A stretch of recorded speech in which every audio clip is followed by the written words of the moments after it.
Hi, I'm Lott, creator of Peaceful Possibility Training, and I teach people how to connect with a power within themselves that allows them to live lives of freedom. And the question is, can I stop my obsessive thinking? Or can you stop your obsessive thinking? Can any of us stop our obsessive thinking? And I understand this question because I struggled with it for many years. I had really terrible obsessive thinking, and I wanted so desperately to do something about it, get rid of it, change it, something, because I thought that the thinking was the problem. Furthermore, I had all these compulsions that were very painful and very limiting, and I connected them or associated them with the obsessive thinking. So I thought, if I get rid of the thinking, then I wouldn't have the compulsions.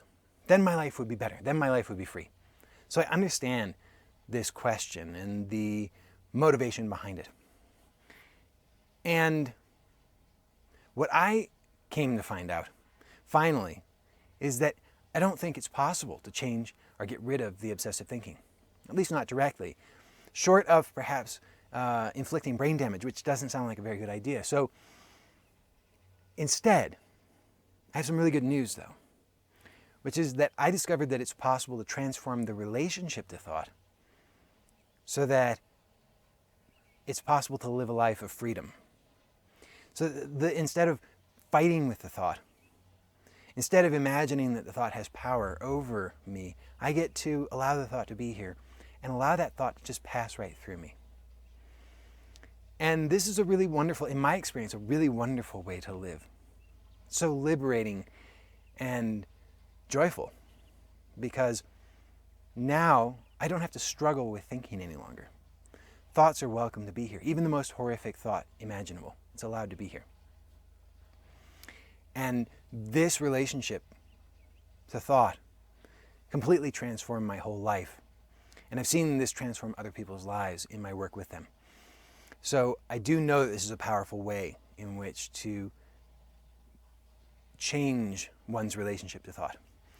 Now, I have to tell you that it can be challenging at first, but the more that a person does it, the easier it tends to become.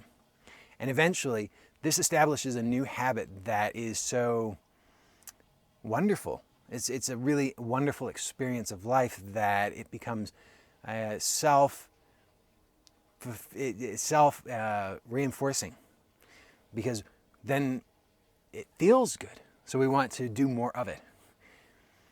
But initially, because it's a new habit, and the old habit is established primarily in fear or anxiety or stressful emotional states, so that keeps us locked into that old habit. So establishing the new habit at first can be a little bit intense because all of that fear comes up. I have to do something about this. But instead, in my experience, it's possible to just let the thoughts float right through.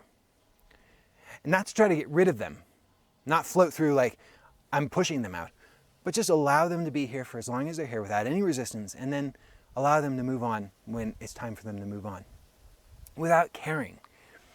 And in having this relationship to thought, it's possible then to see that they're just thoughts.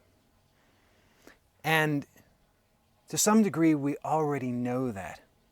That's why we seek the answer, the solution, the cure for our obsessive-compulsive behavior. Because on some level, we know that these thoughts are just thoughts. But in the moment, they seem more than that. I know that experience. We feel compelled to do something because the sensation that we have. We need to get rid of that. Get rid of that feeling, get rid of the thought, get rid of whatever it is, desperately trying to get rid of that because it feels that it will consume us, it will destroy us.